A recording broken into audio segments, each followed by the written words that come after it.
Ticonderoga's Main Street has seen a lot of change in the last few years. The town newspaper moved its office downtown, the food co-op expanded and moved in, and a bunch of small, women-owned businesses opened their doors, many of them during the first 2 years of the COVID-19 pandemic.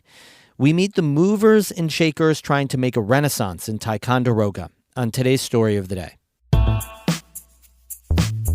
Support for Story of the Day comes from Clarkson University, offering over 95 programs of study with campuses in the Hudson Valley, Central, and Northern New York. More at clarkson.edu.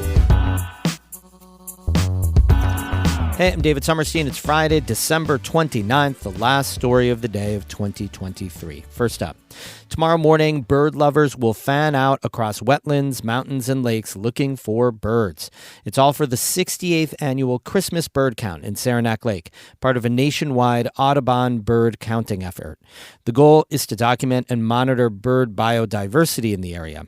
This year, 34 participants will look for and identify birds in the Tri-Lakes and High Peaks areas by walking, driving, paddling, and skiing. Ecologist Stephen Langdon has been coordinating the event since 2018.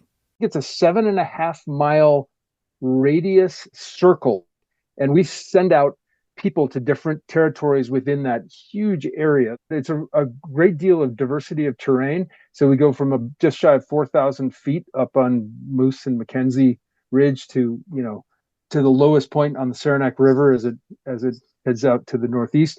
They go out and they record the species and number of individuals of birds they see on this assigned territory. This is a mix of a fun citizen science project when everybody is home and the statistical rigor of the sampling design does allow for tracking of changes in bird diversity over time. And we have to remember that this is one of, I think, hundreds of bird counts across the country and across Canada. If you're interested in joining in on next year's bird count, Stephen Langdon is already recruiting. He's in special search of counters willing to hoof it up mountains and hike into remote forest lands.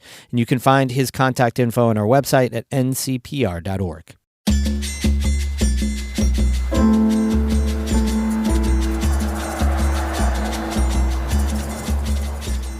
Well, it might sound counterintuitive. 2020. During the COVID pandemic, saw the highest number of new small businesses open since 2005 nationwide. And that happened big time in Ticonderoga. We're revisiting some of our favorite stories of 2023. And last spring, Amy Feiereisel visited Ticonderoga to find out what's going on. 36-year-old Jamie Kuhl grew up in Ticonderoga, and she remembers what their main street, Montcalm, felt like when she was a kid in the 1990s. We used to have Ames, which was like a department store back in the day, and next door was like Newberry's, and you could go in there and sit and get like a milkshake. Then, like many small towns across rural America, those businesses closed, a Walmart moved in, and Montcalm Street languished. In many ways, Ticonderoga became a bedroom community, with people driving elsewhere for work and their groceries. But Kuhl would like to change that. She sees potential here, even if her younger self didn't. Couldn't wait to leave, which most of us are like that. I feel like coming out of high school and then ended up coming back in my adult years, and I don't want to ever leave. I like it now. I want to raise my kids here. Kuhl is just one in a group of younger women who have opened stores on Montcalm Street in recent years, part of a wave of new small businesses across America. And many of them, like Kuhl, moved back to Ticonderoga to do it. Kuhl is the co-founder of the Adirondack Trading Post, a maker's co-op. You can find local food, crafts, and clothing here. Kuhl makes custom T-shirts. She and the other makers share the rent and take turns staffing the store. They're in a big old house on Montcalm Street. And our goal is to take over this whole bottom floor of this building. This room is where Nicole, Michelle, and Katie will come into. So we'll take that wall down so it will flow right over. Kuhl wants the building full of local vendors and Montcalm Street bustling. That might feel like a tall order. Ticonderoga only has about 5,000 residents. Small businesses have been on the decline in the North Country for decades. But something is happening here. There's still empty buildings and everything, but you can feel the momentum in the people in the town. That's 29-year-old Megan Scuderi. She recently opened Blee's Salon and Spa. It's across the street from the Adirondack Trading Post. Scuderi spent most of her 20s in New York City in real estate staging. She came back to Ticonderoga a few years ago and started a floral design business. And just kind of, fell back in love with my hometown. And also, I've kind of always wanted to own a business, and the opportunity was here and not necessarily in New York. So it's a lot. When she saw this 3,000 square foot building go up for sale with a small hair salon already in it, Scuderi jumped and is expanding it into a sort of one-stop beauty destination. She says the community is all in. People are taking what income they have and they're willing to invest it into the local businesses. They want to support the people they know, which is super encouraging. She says she was inspired by other stores opening, that there's this snowball effect going on, a community of business owners propping each other up. Well, the ladies are dominating. That's Nicole Torelli. She's 44, and she recently started a home business making all-natural bath products. And it's a great core group. We're all of varying ages.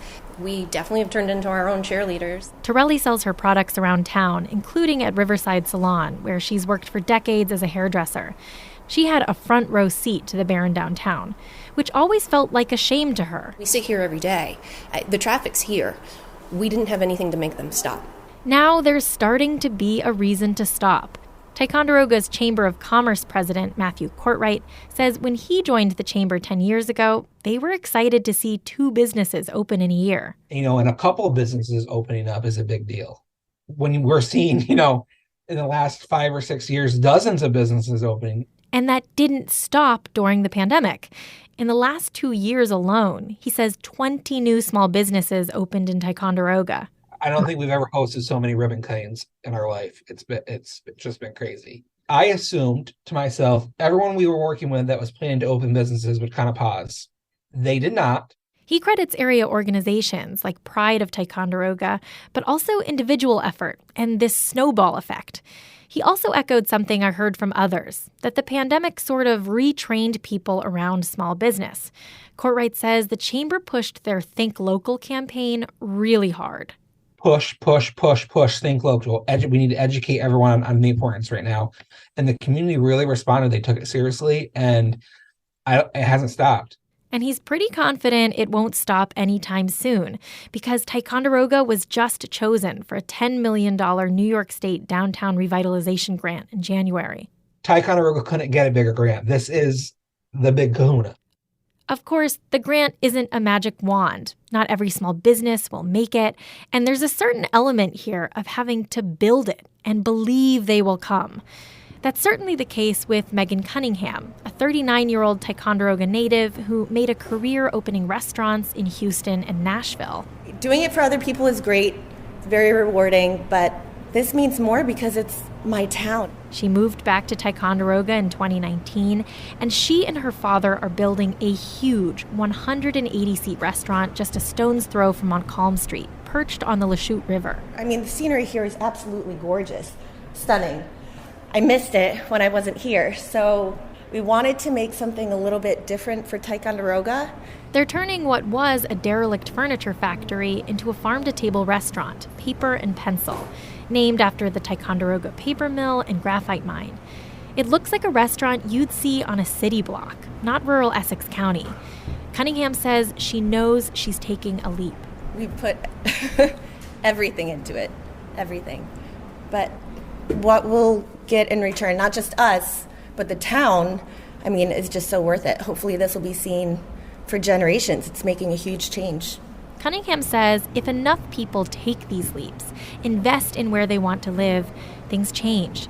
Ticonderoga doesn't have to be a bedroom community. Amy Feiereisel, North Country Public Radio on Montcalm Street. The whole idea for this story came to us from Marianne Rappel, a resident of Ticonderoga and a member of NCPR's texting club. She was responding to our call for story tips about good things happening in North Country communities. If you have a story tip you'd like to share, we want to hear it. Text TIP to 315-978-6277. We have more news through the weekend and into 2024 on our website, ncpr.org. Music today by I Am Snow Angel of Lake Placid and Michael Farley of Canton. Happy New Year. Thanks so much for listening to Story of the Day. We'll be back on January 2nd on Tuesday. I'm David Sommerstein, North Country Public Radio.